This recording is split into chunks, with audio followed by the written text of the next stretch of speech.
Oh, hey, let's talk about the employee hierarchy of needs, the most incredible, public, but weirdly not talked about trick to making sure you are driving engagement in a way that makes sense to everybody.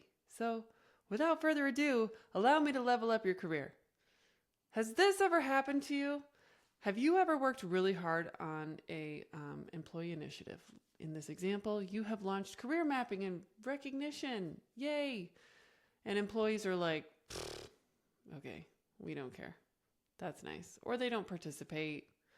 Whatever. There's apathetic yuck. And you worked really hard because employees said they probably wanted these things in a survey. And you were like, what? I literally built it for you. Why are you not using it? Why do you not care? I was one of these employees, and let me tell you why.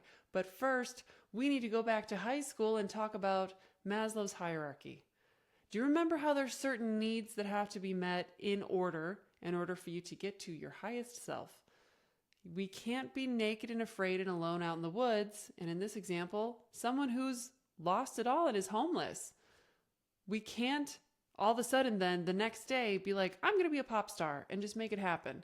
No. There are many things that need to be adjusted, fixed, needs that need to be met, things that need to happen, changes or opportunities given to do things in a certain order to step and climb and get to a place where, sure, if you want to be a pop star, you could be. I'm not saying I'm not saying Taylor Swift is who we should all aspire to be. This was just a quick example, okay? A metaphor. I'm not a Swiftie.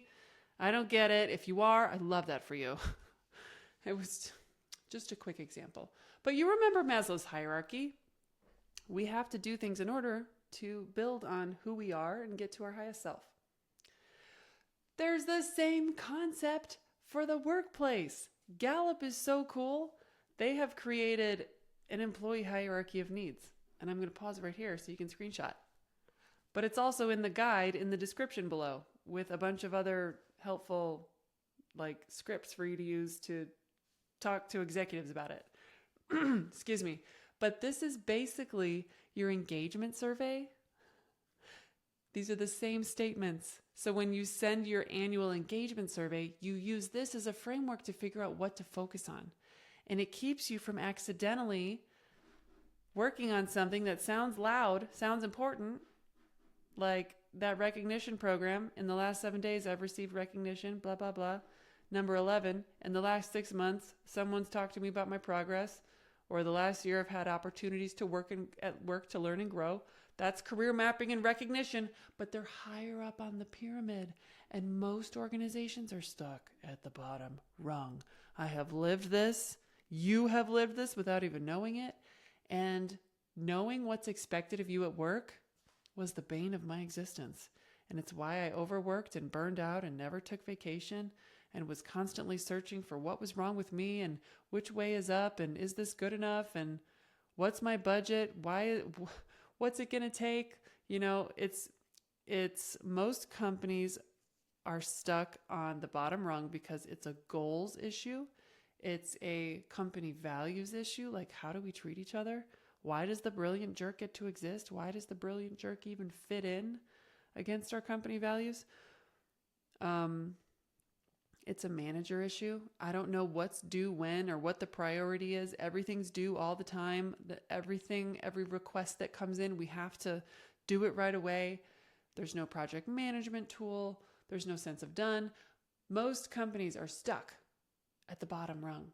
And that means your employees are stuck there too. So when you ship something, some great employee initiative that you worked really hard on, you researched and you bought a tool maybe, and you rolled it out and nobody used it.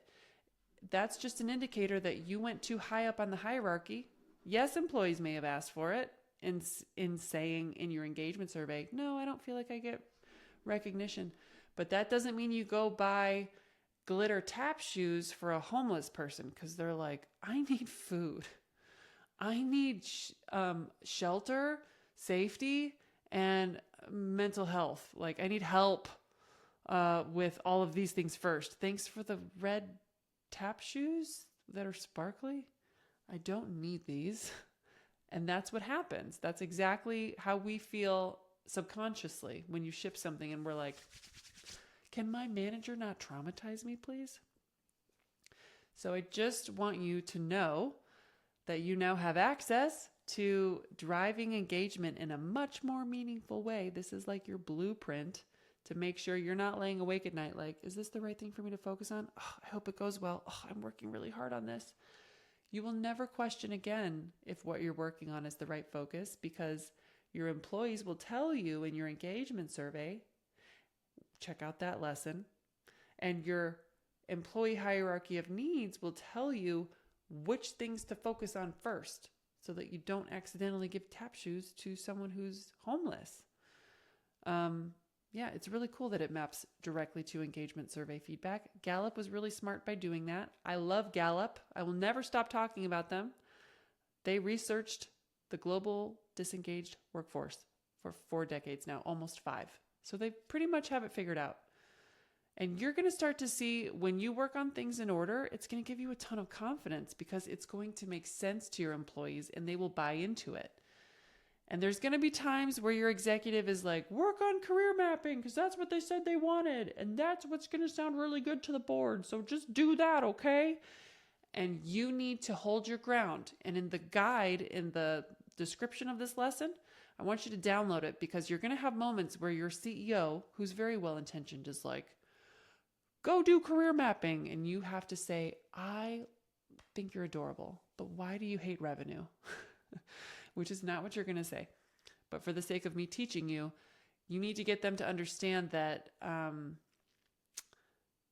if you put a ton of energy and resources into something employees aren't ready for, it's not going to work. It's going to drive things backwards. I'm promising you, employees talk on company time, and there's times where we're like, did you see the career mapping? Like, no offense. No, thank you.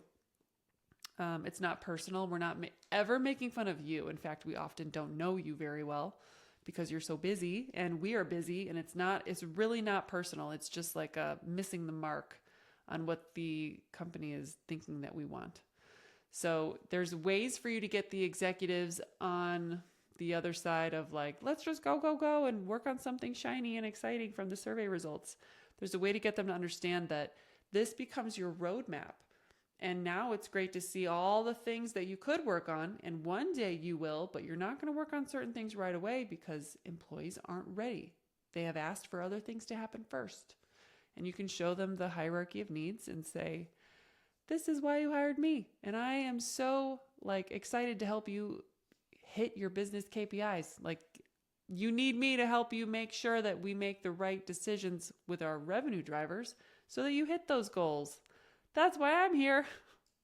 Oops. But your biggest takeaway for this lesson is that the employee hierarchy of needs helps you make sure that you focus on working on things your employees are actually ready for. Never wasting your energy again or flopping a rollout to something and being like, what happened? Why didn't they care about that? And my question for you is, have you ever worked really hard on something for your employees that flopped? What happened? And there's no judgment here. We're not here to be like, oh, I'm so stupid.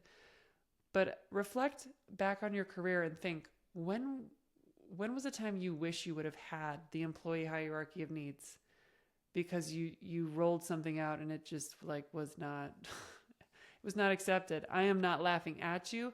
I am laughing with empathy because I cannot imagine all the pressure you all have been under now that I've been on the other side to see what a day in the life is like for you all and peek behind the curtain. Whoa, it's no wonder. And this is your safe space to share so that we learn and grow together. And it's helpful when we all have a chance to share and say, yeah, I didn't get this right in the past and this is what happened. So you don't have to, but if you want to just tell everyone something that didn't go quite right for you, we would love to hear it. And I'm done over explaining the question. So I will see you in the next lesson.